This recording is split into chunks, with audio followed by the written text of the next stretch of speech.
Hello and welcome to the IS academy. आज हम बात करेंगे चीन के अलार्मिंग एग्रेशन के बारे में। इस वीक जो डेवलपमेंट हुए हैं वो भारत की सिक्योरिटी और स्ट्रेटेजिक इंटरेस्ट के लिए खतरा बन चुका है। क्या है वो डेवलपमेंट? पहली डेवलपमेंट है इंडिया के बॉर्डर एरिया से। चाइना वहां पर जो इंफ्रास्ट्रक्चर डेवलप कर रहा है उसको लेके यूएसए के पैसिफिक कमांड के जो जनरल हैं चार्ल्स फ्लिन, वो भारत के दौरे पे आए थे। उन्होंने बताया कि भारत के बॉर्डर एरिया पे चाइना जो डेवलपमेंट कर रहा है, जो इंफ्रास्ट्रक्चर बना रहा है, वो अलार्मिंग है, आई ओपनिंग है।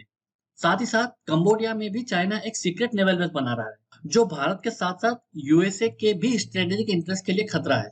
आइए हम विस्तार से इस पर चर्चा करते हैं। चार्ल्स फ्लिन जब भारत दौरे पे आए तो उन्होंने बताया कि लद्दाख बॉर्डर पे जो चाइना डेवलपमेंट कर रहा है वो दरअसल काफी प्रोवोकिंग है।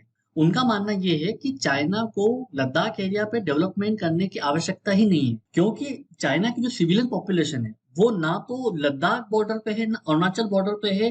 किसी भी इंडियन बॉर्डर के साथ में चाइना की सिविलियन पॉपुलेशन नहीं होती है।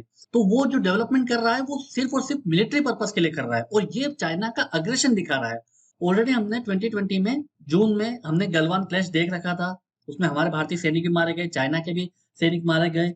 तो वो सिर्फ और सिर्फ चाइना के अग्रेशन का नतीजा है। अमेरिका के जो पैसिफिक कमांडिंग के जनरल हैं चार्ल्स फ्लिन, उन्होंने इंडिया दौरे पर यह बात साफ साफ बताई कि जो चाइनीज कम्युनिस्ट पार्टी है उनका जो बिहेवियर है वो इंडिया के लिए डिस्टेबलाइजिंग है, कोरोसिव बिहेवियर है।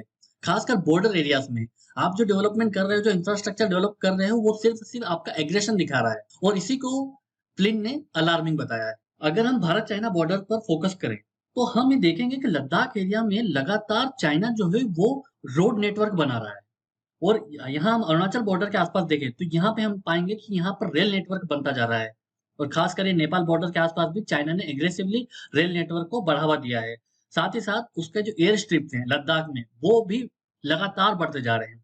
तो ये चाइना का जो मिलिट्री इंफ्रास्ट्रक्चर है वो भारत के लिए खतरा है, क्योंकि यहाँ से चाइना को एक स्ट्रेटेजिक एज मिल जाता है उसकी मिलिट्री को मोबिलाइज करने के लिए। अभी हाल ही में हमने एक न्यूज देखी थी पेंगोंग सो लेक को लेकर। यहाँ पर जो चाइना जो है अपना एक ब्रिज बना रहा है। इस ब्रिज की क्या आवश्यकता है? इस ब्रिज की सिर्फ एक ही आवश्यकता है, चाइना अपने मिलिट्री ट्रुप को कितना क्विकली मूव कराता है, मोबिलाइज कराता है। अदरवाइज इसकी कोई आवश्यकता थी नहीं। ऑलरेडी चाइना के पास में एक ब्रिज था।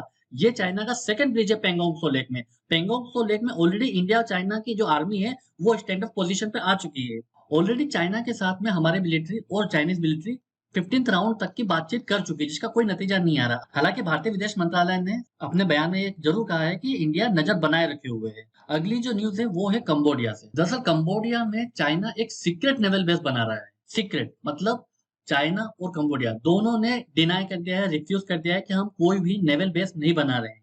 पर जो सैटेलाइट इमेज हमने देखी उसमें साफ साफ दिख रहा है कि चाइना कुछ एयर स्ट्रिप बना रहा है, कुछ दो तीन बिल्डिंग्स दिखाई दी हैं जो कि मिलिट्री या फिर आर्मी पर्सनल के कॉटेज के लिए इस्तेमाल की जा रही हैं। तो इससे साफ पता चलता है कि चाइना अब पैसिफिक ओशन में काफी एग्रेसिव हो चुका है, और यह जो नेवल बेस है ये इंडिया के साथ साथ यूएसए के लिए भी खतरा बन चुका है।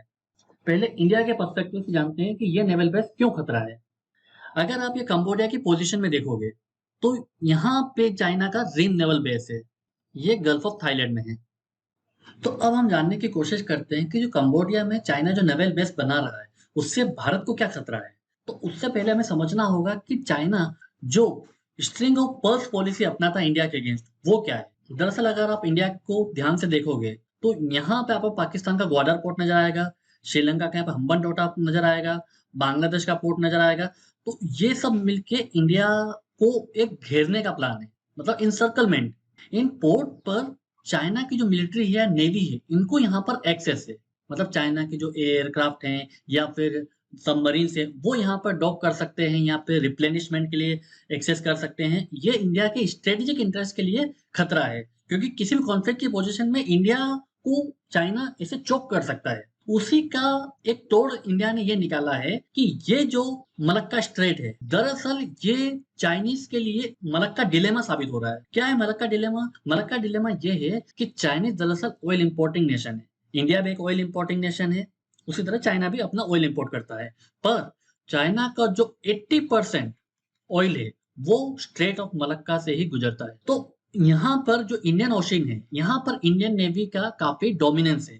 तो अगर किसी भी कॉन्फ्लिक्ट की पोजीशन में या चाइना कभी भी इंडियन ओशन में किसी भी प्रकार का एग्रेशन दिखाता है, तो उसके बदले में हम यहाँ पर चाइना का जो है वो चाइनीज के ऑयल या चाइनीज के ट्रेड के लिए हम स्टेट ऑफ मलक्का को ब्लॉक कर सकते हैं। तो ये जो स्टेट ऑफ मलक्का है वो चाइना के लिए एक चेक एंड बैलेंस का काम करता है कि अगर आप यहाँ पे किसी भी प्रकार का एग्रेशन दिखाओगे तो आप यहाँ पर चौक हो जाओगे। तो ना तो आपका ऑयल जा पाएगा, ना ही आपका कोई यहाँ से ट्रेड कंसाइनमेंट गुजर पाएंगे।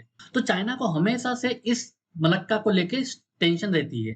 तो चाइना ने इसी मलक्का डिलेमा को सोल्व करने के लिए इस नेवल बेस का सहारा लिया है। अगर चाइना इस नेवल बेस को अच्छे से डेवलप कर लेता है या इसका मिलिट्री यूज करता है, तो वो किसी भी प्रकार से इस एरिया को चोक होने से बचा सकता है, मतलब अपने कंसाइनमेंट या अपने ऑयल को चोक होने से बचाएगा।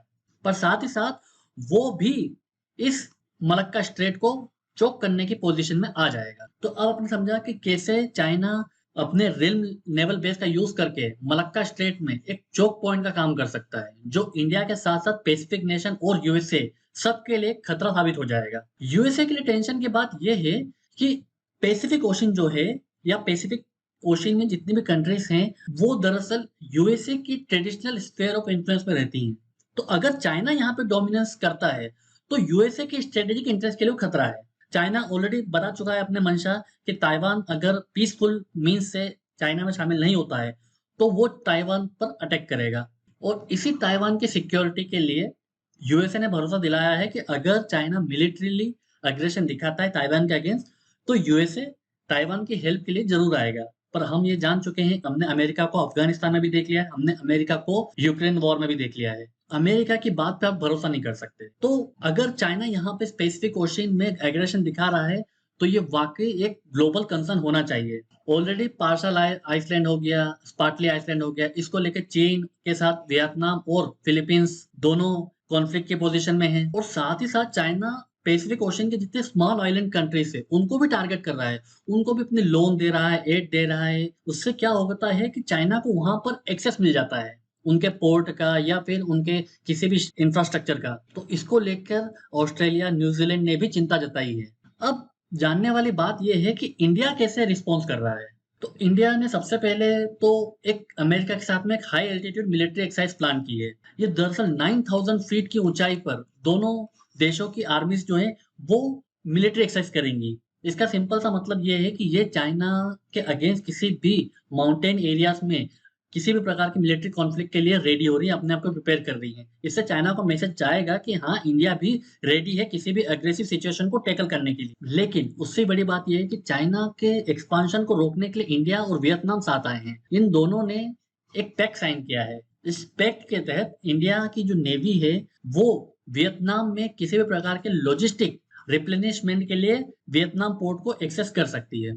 तो इससे इंडिया की जो नेवी है उसको पैसिफिक ओशन में काफी हेल्प मिलेगी या उसकी रीच को काफी इजी बना देगी। इस लॉजिस्टिक पैक्ट के अलावा इंडिया वियतनाम को आकाश मिसाइल और ब्रह्मोस मिसाइल देने पर भी विचार कर रहा है। दोनों के बीच में टॉक्स हो रही हैं। इससे चाइना को एक मैसेज जाएगा कि अगर आप हमारे बैकयार्ड में किसी भी प्रकार से इंडिया को घेरने की कोशिश करोगे तो हम भी आपके बैकयार्ड में आप ही के अगेंस्ट एक्शन लेंगे। फिलीपींस को हम ऑलरेडी ब्रह्मोस मिसाइल दे रहे हैं और वियतनाम को भी जल्दी हम ब्रह्मोस मिसाइल देंगे। इससे इंडियन ओशन पर चाइना प्रेशर बनेगा और वो अपना ध्यान फिर से पैसिफिक ओशन में उसको शिफ्ट करना पड़ेगा। अभी हाल ही में टोक्यो में क्वाड की समिट हुई थी। वहां पर चारों देशों ने मिलकर एक सर्विलेंस प्लान बनाया है। यहाँ पर जो इंडो पैसिफिक एरिया है वहां पर चाइनीज एक्टिविटी को सर्विलेंस पे रखा जाएगा। साथ ही साथ एक 50 बिलियन का इंफ्रास्ट्रक्चर इन्वेस्टमेंट किया जाएगा, क्योंकि चाइना का यही मॉडस ऑपरेंडी है। वो किसी भी कंट्रीज में पहले लोन देता है, डेट देता है, और जब वो कंट्री लोन या डेट को रीपेमेंट करने में सक्षम नहीं होती है तो फिर चाइना वहां के जो एसेट होते हैं उनको हथियाने की कोशिश करता है। हमने हम्बन टोटा में देख ही लिया है कि कैसे चाइना ने हम्बन टोटा पोर्ट को श्रीलंका के 99 ईयर की लीज पे ले लिया है। तो इसी को डेट ट्रैप डिप्लोमेसी बोलते हैं। इसी को काउंटर करने के लिए इंडिया जो है वो नेकलेस ऑफ डायमंड स्ट्रेटेजी पे काम करता है। क्या है नेकलेस ऑफ डायमंड स्ट्रेटेजी? आपको ये मैप देखना चाहिए। इस मैप में आप देखिए कि एक तो इंडिया ईरान के चाबहार पोर्ट को डेवलप कर रहा है, साथ ही साथ जो ओमान का डुक्कम पोर्ट है उसको भी इंडिया एक्सेस कर सकता है एक पैक्ट के तहत। साथ ही साथ ये जो सबांग पोर्ट है इंडोनेशिया का, ये एक बहुत ही स्ट्रेटेजिक लोकेशन पे बेस्ड है। यहीं से इंडियन नेवी को एक चांस मिलता है कि वो चाहे तो स्टेट ऑफ मलोक्का को पूरी तरीके से चोक कर सकता है।